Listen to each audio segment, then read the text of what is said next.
Good morning, traders. It's Tuesday, November 4th. Taking a look at the charts, we got some action today. Yesterday, I mentioned this market is kind of on the cusp. If we go to the SPY chart here, you can see it's on the cusp of trying to figure out if it's carving out a little bottom, which we saw on the 30-minute chart over the past few sessions, or if this is a daily chart bear flag, and we're going to see it kind of have another flush down, come back to test this breakout zone, maybe fill this gap, kind of shake things up. So overall, the market definitely trying to shake things up today, and there's probably going to be a spike of potential panic selling and some fear. We'll just have to see how this unfolds and manage our positions accordingly. Now, if we take a look over at the NASDAQ, it is down 1.4%. So it is kind of unwinding and moving down here. Now, overall, it seems like Wall Street got a little bit of a warning there yesterday. Morgan Stanley, and we saw Goldman Sachs both talk about that the stock market could be coming into a 10% correction. Of course, people still are listening to what the banks are saying, and of course, it's created a little bit of selling in the markets this morning. Now, ideally, when we're in an uptrend, we kind of want these gaps to the downside. Gaps to the downside are usually driven by some fear, and what happens is usually they get bought back up. So that's kind of what we're looking for, is this market to gap lower and then get bought back up and take off and climb that wall of worry. So that's kind of what we're looking for. Money today is kind of rotating into bonds. We are seeing bonds, they're relatively flat. They're finding a little bit of a bid. The dollar is also up about 0.2% this morning, continuing to extend and push higher. It's been in this multi kind of bull flag pattern and pointing still to higher pricing. When we zoom out on the dollar, we could do a Fibonacci extension here just based on this low, this high, and this low here.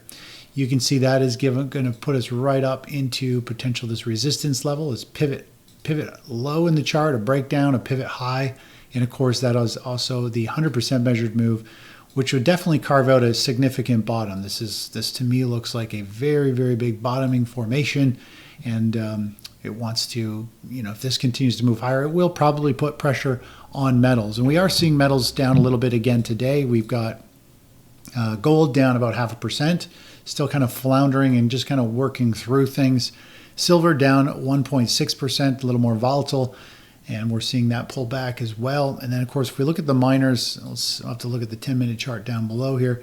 Miners are selling off this morning down around $70 per share, which is $70, about where my cursor is. So overall, gold miners are still holding up. Let's just take a look at silver miners out of curiosity, just because they can move a little bit more drastic.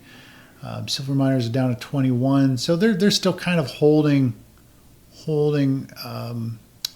They're about to break this little pivot low, so we might see some panic selling today across the market and in the precious metal space as things kind of continue under pressure. When we take a look at a couple other metals, we've got platinum. Again, everything's had that bounce and is kind of still under a little bit of selling pressure. We also have palladium down. Both of them are down about 2.5%, still kind of floundering, trying to find some traction. And if we take a look over at crude, we have crude down 1.4%, kind of being rejected back at the 50-day moving average. The big question here, is this a little bull flag? Is it going to try and push higher, or has it bounced into resistance and it is going to break down and continue to sell off? Now, overall, oil hit this significant pivot zone in the chart, and it found a bounce just like it's found in the past. And now we're trying to see if it is going to come back down and test this, and eventually I think it will break this level and head down into the mid-40s at some point. But at this point, it's still bouncing above this critical support zone. If we take a look at Bitcoin, again, pretty messy chart. I've been talking about I wouldn't touch it with a 10-foot pole. It's just an ugly chart with broadening formation. Again, anything with a broadening formation with higher highs and lower lows, it just means risk. Each breakout is likely to reverse. And of course, it's got more and more range. So it just carries more and more risk to it. So again, it's a pretty ugly chart. We've just kind of been ignoring that, and don't really want to touch the crypto space at this point.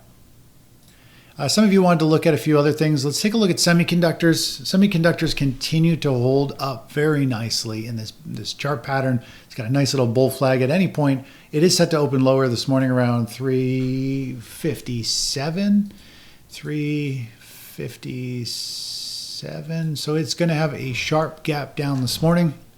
Again, the gap down It's going to be interesting to see what happens today, if it gets bought up or if it carries over for a day or two. But eventually, gaps tend to get bought up. It could be something very similar to this, right? The underlying trend is up. You have this big gap to the downside, and really it flushes down after it opens, and then boom, it can take off to the upside after that. So we'll just have to see how this unfolds going forward.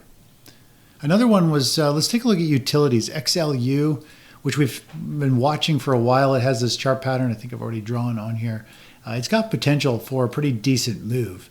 Now, we saw utilities move higher while the stock market struggled. The stock market still moved higher, but utilities crushed it in terms of return. And that's telling us people were looking for safety. And then the stock market took a little bit of a hiccup. And then we saw utilities also take a bit of a hiccup.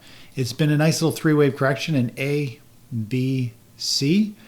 Three-wave corrections are usually very strong. Yesterday looks and feels like it could be a reversal point in the market.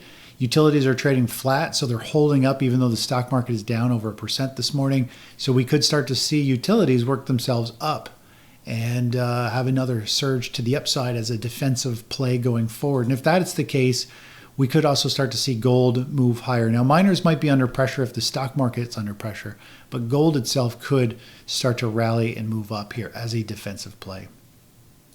Now, if we just take a look at the comparison chart from 2007, 2008 stock market top, the stock market started to show some weakness. The yellow line, gold, started to pull back.